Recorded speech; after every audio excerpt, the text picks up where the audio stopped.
Chris, I know you have no idea what it looked like before because you never pay attention. But it had black mold all over it. Chris at CNC Auto Works has said that we need to rename our channel. Yeah. He's already commented on your weight loss. So hey, Chris at CNC. Well, that's why it's Auto called Works. Big Belly Rebuilds. You got to get rid of that big belly. Oh, you are rebuilding your belly? Yeah, I'm rebuilding my belly. Well, he's already watched When we first started the channel, it all kept going in the workout section, and it would go with all the exercises for bellies.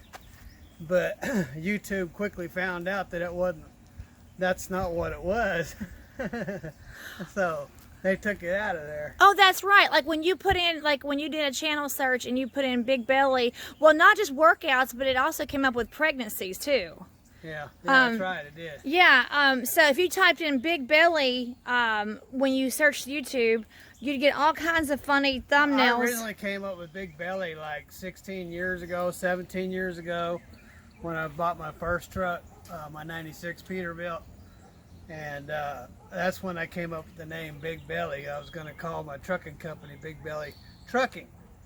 And I just hadn't really wanted to do my own authority, and things haven't worked out to where I have or could, so it never took off. And when I sold my third Pete last year, that's when we officially started using the name Big Belly, but we used it on the Harleys, Big Belly Rebuilds on the Harleys.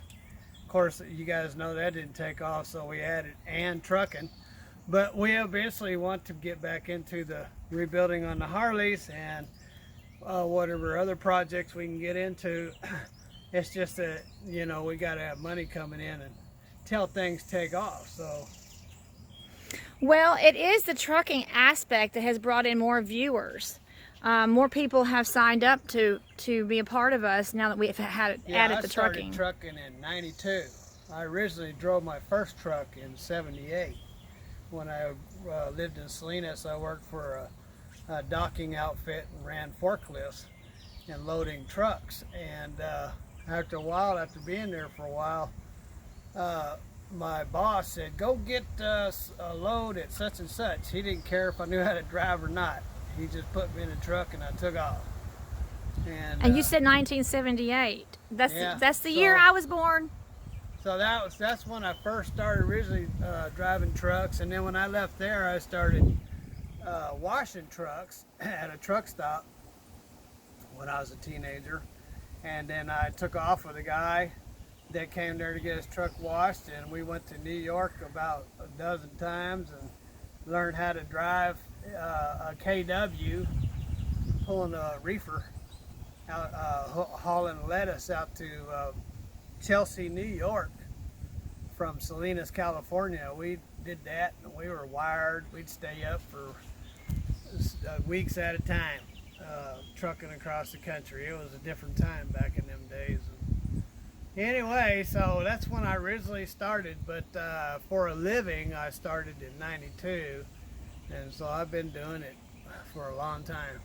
So but now I've also worked on a lot of automobiles. I used to have many 50s models pickup trucks that I used to buy, fix, and I didn't like selling. I'd try to keep them, but that all ended in another marriage that ended back in '92. So now you and I have been married since August of 2003, so we're coming up on 18 years of marriage. But when we first married, you were working at a factory, and you were a team leader at a factory. But then it was January of 2005 that you quit the job in faith, and then you went out and bought our first Peterbilt in January of 2005. That went away. Yeah, I was working at a factory for a minute. Yeah, when we first got married. I worked more hours there than I did anywhere else. I was working 80 hours a week, and half my money was going to IRS for overtime. So, because the more you make, the more they take. Yeah, I worked 7 days a week, so it was just ridiculous. But we really took a step out in faith. I mean, you actually quit the job with the factory before we went and bought the Well, I knew Peterbilt. trucking. I'd been doing it for a long time, so I knew it. Yes, but we didn't own the Peterbilt. You quit it, and we didn't even have the truck. So that was a step of faith right there. Yeah, well, guess what? I ended up going bankrupt on that dude too. So ha ha. Well, What's but with all the faces? Ruthie's in the background going, well, because that's not something that I would have thought you would have shared. That's just well, hey, people go through it, you know. I've been up and I've been down. I've been up and I've been down throughout my whole life. I've been in many valleys. So that's just the way life is. well. I guess I made those faces because I was shocked that you were willing to put that out Yeah, there. make a face again. But we have recovered. That was 2008. So here it is. Yes, that was 2008. Yeah, my advice after going through bankruptcy, if anybody's going through bankruptcy, unless they're, I mean, they owe, or so, they're like many thousands, hundreds of thousands of dollars in debt, or maybe millions or so. Yeah, I could see it, but just, I mean, if you got a truck, man, and you need to go, I wouldn't recommend it myself. So. Well, because for over 10 years, we were haunted by it for over 10 years. And in fact, it still pops up on a record now and then. So. It does. It's supposed to come off of your record. It's supposed to. Yeah, well. But I remember when we were getting this truck, it kept popping up.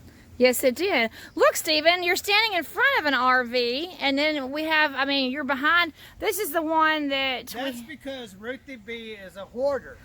And she was stacking all of her junk when I was on the road into my garage. And when I get home, I couldn't even find my Cadillac. It was buried. That's not true. So I had to get that to put her junk in it. And it still gets in the garage. And that's why you guys seen in that video where I lock it up. 'Cause I don't need her hoard in my...